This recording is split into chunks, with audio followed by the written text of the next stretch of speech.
High, আমি জেম্পি। আজ আমরা যাব রোমাঞ্চকর দেবতা পাহাড় পাড়ি দিয়ে আমিয়া খুম, ভেলা খুম আর সাত ভাই খুমের সেই জাদুকরী রূপ দেখতে। পাহাড়ে অ্যাডভেঞ্চার প্রেমীদের কাছে এই নামগুলো যেমন স্বপ্নের তেমনি বুক কাঁপানো আতঙ্ক। যেমন জাদুকরী রূপ তেমনি কঠিন আর কষ্টের এই ট্রেল ট্রেকিং করা, সাথে বৃষ্টির দিনে জোকের কামড়ের ভয় তো আছে। আর শেষ সময়ে দেবতা পাহাড়ের সেই খাড়া চড়ায় ওঠা কতটা কষ্টের ছিল তা আজ আপনারা দেখতে পাবেন। কিন্তু নিজের চোখে যে আসল সৌন্দর্য দেখেছি তা কখনোই ভিডিও দেখে বা মুখে শুনে ফিল করতে পারবেন। পুরো ভিডিওটি শেষ পর্যন্ত দেখুন আমাদের এই রোমাঞ্চকর অভিজ্ঞতা জানতে। আমাদের সাকা ও খুম অভিযান ভ্রমণের তৃতীয় দিনের গল্প নিয়ে এই সিরিজের চতুর্থ পর্ব। জিন্নাপাড়া থেকে সবাইকে আবারও শুভ সকাল।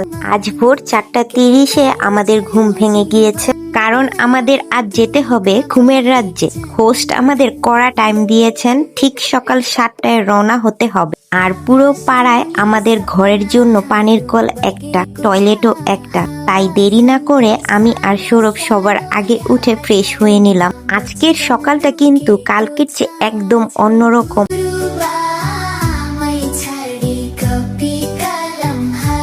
মেঘলা আকাশের সৌন্দর্য যেমন জাদুকরী, তেমনি মনের ভেতর কিছুটা ভয়ও কাজ করছে। কারণ বৃষ্টির দিনে পাহাড়ে জোকের উপদ্রব অনেক বেড়ে যায়। জোকের কামড় থেকে বাঁচার জন্য লম্বা মোজা, ওডোমস, গুল আর লবণ সব ব্যবস্থা নিলেও একটা অজানা আতঙ্ক থেকেই যায়। এরই মধ্যে আমাদের হোস্ট দারুণ খবর জানালেন। আমাদের গ্রুপে যে টিমটা সাকা হাফুং সামিট করতে গিয়েছিল তাদের সাথে ওয়াকি টকিতে কথা হয়েছে। ওনারা সাকা সামিট করে ফেলেছেন। শুনে আমাদের যে কি আনন্দ লাগছিল। এত কষ্ট করে বাংলাদেশের সর্বোচ্চ চূড়া জয় করে ফেলেছেন, এই অনুভূতিটাই অন্যরকম। এই খবরটা যেন আমাদের এনার্জি 10 গুণ বাড়িয়ে দিল। হোস্ট বললেন দুপুর 2টার দিকে আমিয়া খুমে আমাদের সাথে ওদের দেখা হবে। 7টায় রওনা দেওয়ার কথা থাকলেও পাহাড়ের আবহাওয়ার কারণে বের হতে হতে সকাল 8টা বেজে গেল। বেশ আনন্দ আর এক্সাইটমেন্ট নিয়ে আমরা ট্রেকিং শুরু করলাম।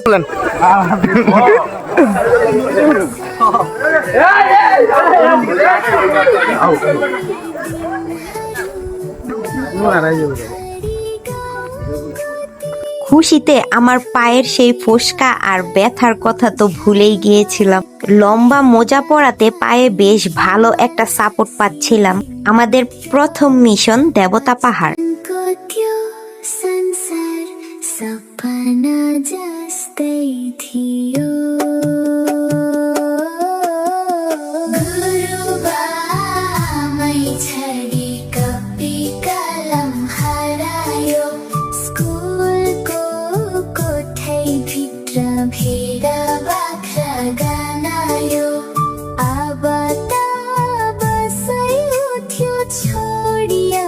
আপনারা ভিডিওতে দেখে কতটা বুঝতে পারছেন জানি না, কিন্তু পথটা ভীষণ কঠিন আর পিচ্ছিল ছিল।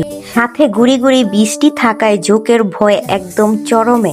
আমি আর সৌরভ বারবার চেক করছিলাম কোথাও জোকে কামড় ধরে বসে আছে কিনা। কিন্তু যতই সামনে যাচ্ছি চোখের সামনে পাহাড় আর মেঘের রূপ যেন আরো ফুটে উঠছে। মাশাআল্লাহ, আল্লাহর সৃষ্টি কত সুন্দর।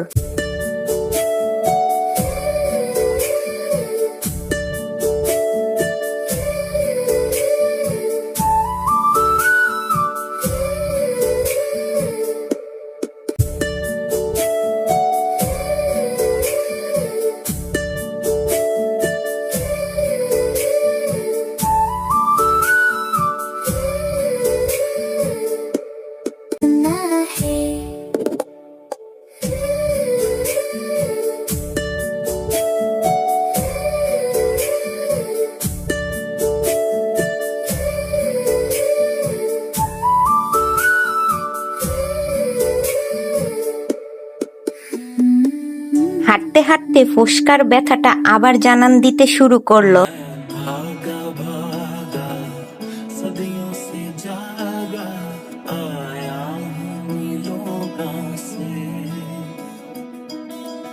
কিন্তু সাকা মিস করলেও ঘুমের রাজ্য কোনোভাবেই মিস করা যাবে না।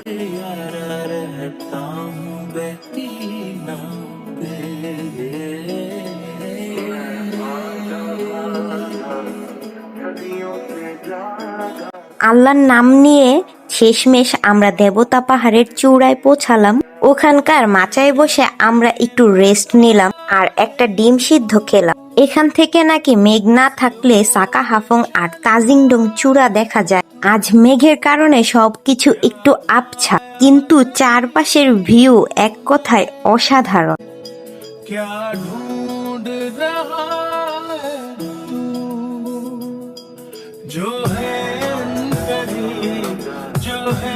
আমাদের এই নিচে একেবারে নিচে নামতে হবে। এই দেবতা পাহাড়ের ঠিক নিচেই লুকিয়ে আছে খুমের রাজ্য। আমিয়া খুম, ভেলা খুম আর সাত ভাই খুম। এত উঁচুতে দাঁড়িয়ে আছি যে নিচে তাকালে বুক কেঁপে ওঠে। ভয়ে আমার পা কাঁপছিল আর আমি মনে মনে সুবহানাল্লাহ পড়তে পড়তে পা ফেলছিলাম নিচে। ওই যে আমাদের এই যে এই জায়গাটায় নামতে হবে। কেমন গিরিখাত কারিমা নামতেছে। নামাটা এতটাই খাড়া আর কষ্টের ছিল যে আমি মনে মনে ভাবছিলাম, নামতে যদি এই অবস্থা হয় তবে ফেরার সময় এই খাড়া দেবতা পাহাড় আমি কিভাবে উঠব। देखना तू मेरा नाम न ले, तुझसे मेरा दीन धर्म है, मुझसे तेरी खुदाई, तुझसे मेरा दीन धर्म है, मुझसे तेरी खुदाई, तू बोले तो बन जाऊं मैं बुल्ले शाह सौदाई, मैं भी नाचूं मनाऊं सोने यार को चलूं मैं तेरी राह बुल्ले मैं भागा भागा सदियों से जागा। আর এইদিকে সৌরভকে দেখেন, ও তো দিব্যি অনায়াসে দৌড়ে নেমে যাচ্ছে। নিচে নেমে আমরা কিছুক্ষণ রেস্ট নিলাম এবং এই মজার রিলটা বানালাম। NIMDA দোজরাস tell me হারতাবুশ। এরপর আমাদের পরবর্তী গন্তব্য জাদুকরি ভেলাখুম। খুমের ভেতরের পথগুলো এতটাই সরু আর পিচ্ছিল যে একটু পা পিছলে গেলেই সোজা গভীর পানিতে। কিন্তু ভেলাখুমের প্রথম রূপ দেখার এক্সাইটমেন্টের কাছে এই ভয় কিছুই ছিল না।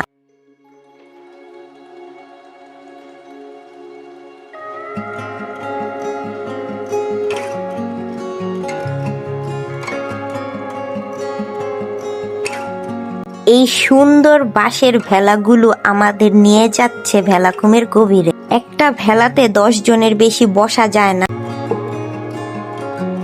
দূর থেকে খুমের গর্জন আর দুপাশে আকাশ ছোঁয়া পাথুরে পাহাড়, তার মাঝখান দিয়ে ভেলা নিয়ে যাওয়ার অনুভূতি ভাষায় প্রকাশ করার মতো নয়, এক অদ্ভুত শান্তি।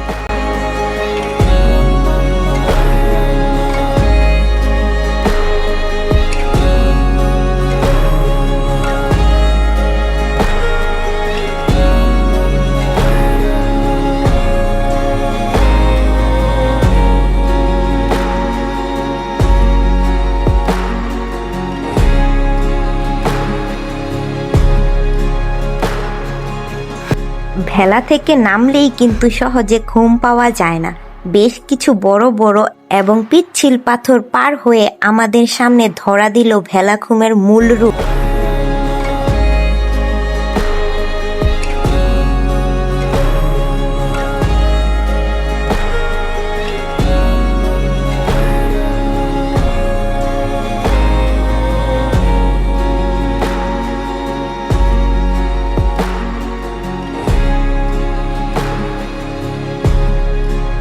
উফ, কি জাদুকরি সেই পরিবেশ আর ঘুমের শব্দ।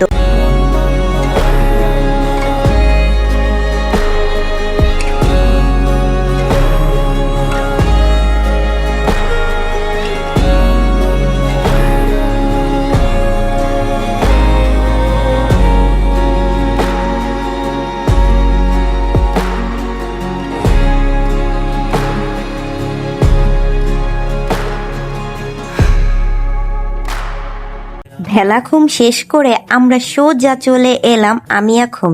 আমিয়া খুমকে বলা হয় খুমের রানী।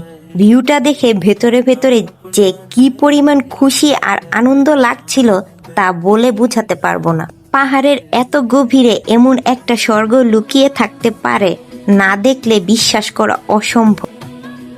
আমিয়া খুমে কিছুটা সময় রেস্ট নিয়ে আমরা রওনা হলাম সাত ভাই খুমের দিকে। আমিয়া খুমের পাশেই এই খাড়া বাসটা দিয়ে নিচে নামতে আমার বেশ ভয় লাগছিল, তাও কোনো মতে নেমে নৌকায় উঠলাম। সাত ভাই খুমের এই ট্রেলটা ছিল পুরো ট্রিপের বেস্ট পার্ট। দুপাশে বিশাল খাড়া খাড়া পাহাড় আর চারপাশে একদম নিস্তব্ধ অদ্ভুত এক নীরবতা আর শান্তি।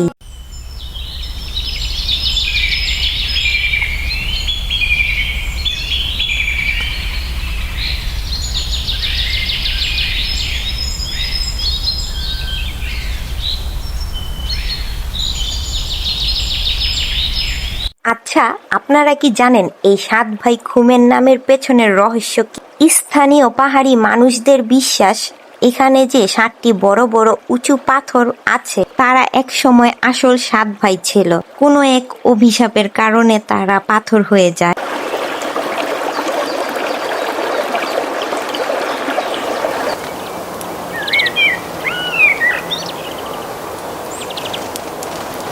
সাত ভাই খুম দেখে ফেরার সময় দেখলাম এই ট্রেলের দেয়ালে সবাই নিজের কোনো না কোনো স্মৃতি লিখে যায়।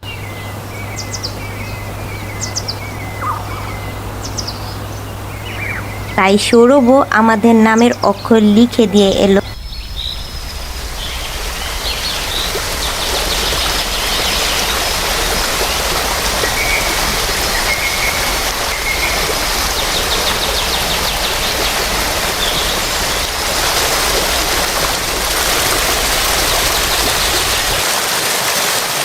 সাত ভাই খুম থেকে আমিয়া খুমে ফিরতেই দেখা হয়ে গেল আমাদের সেই বীর সাকা টিমের সাথে। ওরা তখন মাত্রই সামিট করে ফিরেছে। আমরা সবাই ওদের অভিজ্ঞতা শোনার জন্য ভীষণ এক্সাইটেড ছিলাম। এরপর আনন্দ উদযাপনে সাকা টিমের সাথে সৌরভ ও আমিয়া খুমের ঠান্ডা পানিতে ঝাঁপিয়ে পড়ল।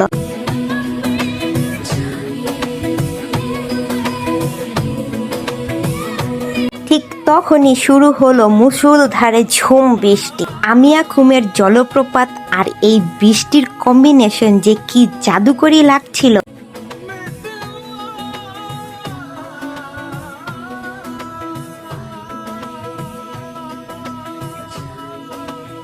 আমি দ্রুত রেনকোট পরে নিলাম, কারণ কালকে ভিজেছিলাম, আজ আর রিস্ক নেওয়া যাবে না। তার উপর জোকের ভয় তো আছেই। আমাদের হোস্ট আবিদ ভাই এই বৃষ্টির মাঝেই আমাদের জন্য গরম গরম ধোয়া ওঠা চা বানাচ্ছিলেন। আমি আর সৌরভ পাথরে বসে চা খাচ্ছিলাম আর এই অপরূপ রূপ উপভোগ করছিলাম।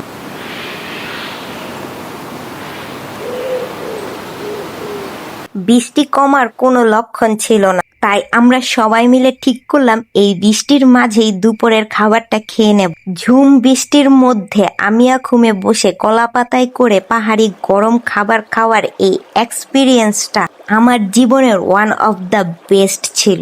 বৃষ্টির কারণে খাবারের স্বাদ যেন বহু গুণ বেড়ে গিয়েছিল। খাওয়া দাওয়া শেষ করে এবার আমাদের জিন্নাপাড়ায় ব্যাক করার পালা। কিন্তু আমাদের সামনে এখন সবচেয়ে বড় চ্যালেঞ্জ, সেই খাড়া দেবতা পাহাড় বেয়ে উপরে ওঠা। বৃষ্টি হওয়ার কারণে পুরো পাহাড় কাদায় একদম পিচ্ছিল হয়ে গিয়েছিল আর জায়গায় জায়গায় জোক অত পেতেছিল। রাস্তাটা এত ঝুঁকিপূর্ণ ছিল যে ভিডিও করার সাহস করিনি। আমি জাস্ট এই গল্পটা বলি আর আপনারা অন্য ক্লিপ দেখেন, কারণ দেবতা পাহাড়ের ওঠার সময় আমার কাছে কোনো ক্লিপ নেই। উপরে ওঠার সময় আমার অক্সিজেনের লেভেল কমে যাচ্ছিল, নিঃশ্বাস নিতে প্রচন্ড কষ্ট হচ্ছিল। এক সময় আমি পুরোপুরি হার মেনে ভাবলাম আমি আর কোনোভাবেই উঠতে পারবো না। সৌরভ আমার অবস্থা দেখে খুব ভয় পেয়ে গিয়েছিল, ও আমাকে ফুল সাপোর্ট দিচ্ছিল, কিন্তু আমার শরীর আর চলছিল না। ঠিক তখনই আমাদের হোস্ট আবিদ ভাই এগিয়ে এলেন। আমি সারা জীবন ওনার এই উপকারের কথা মনে রাখবো। উনি আমাকে পুরো অর্ধেক পাহাড় টেনে উপরে তুলছেন। পেছনে সৌরভ ব্যাকআপ দিচ্ছিল আর সামনে থেকে আবিদ ভাই টেনে তুলছিলেন। আল্লাহর অশেষ রহমতে আমরা দেবতা পাহাড় জয় করে পাড়ায় ফিরলাম। পাড়ার ফেরার সময় কোনো ভিডিও করার মতো শক্তি ছিল না। সোজা রুমে এসে মোজা খুললাম। দেখেন আমার পায়ের কি করুণ অবস্থা। পাড়ায় এসে ফ্রেশ হয়ে হোস্টদের দেওয়া গরম নুডলস খেয়ে আমি সোজা একটা ঘুম দিলাম। ঘুম থেকে উঠেই দেখি খাসি জবাই করা হচ্ছে। আজ খাসির রেজালা রান্না হবে পাহাড়ি মশলা। এরপর একটু রাতের দিকে আমরা গ্রুপের সবাই ঝুমঘরের মাচায় বসে আড্ডায় বসলাম। মনের ভেতর তখন একটাই শান্তি, কষ্ট যতই হোক নিজের চোখে প্রকৃতির এই জাদুকরী রূপ তো দেখতে পেলাম। সবার তো আর এমন ভাগ্য হয় না, আলহামদুলিল্লাহ। এরপর রাতের সেই স্পেশাল ডিনার শেষ করে আমরা ঘুমিয়ে পড়লাম। পরের দিন আমরা এই জিন্নাপাড়া ছেড়ে চলে যাব নাফাকুম পাড়ায় এক রাত স্টে করার জন্য। সেই দিনের জার্নিটা আমরা আবারও আমাদের প্রথম দিনের ট্রেল দিয়ে যাব। তবে এবার আর কোনো কষ্ট নয়, অনেক মজা আর আড্ডা দিতে দিতে আমরা নাফাকুম পৌঁছাবো। সেই রোমাঞ্চকর গল্প দেখতে হলে চোখ রাখুন আমার পেজে 5ম পর্বে। Stay tune. আল্লাহ হাফেজ।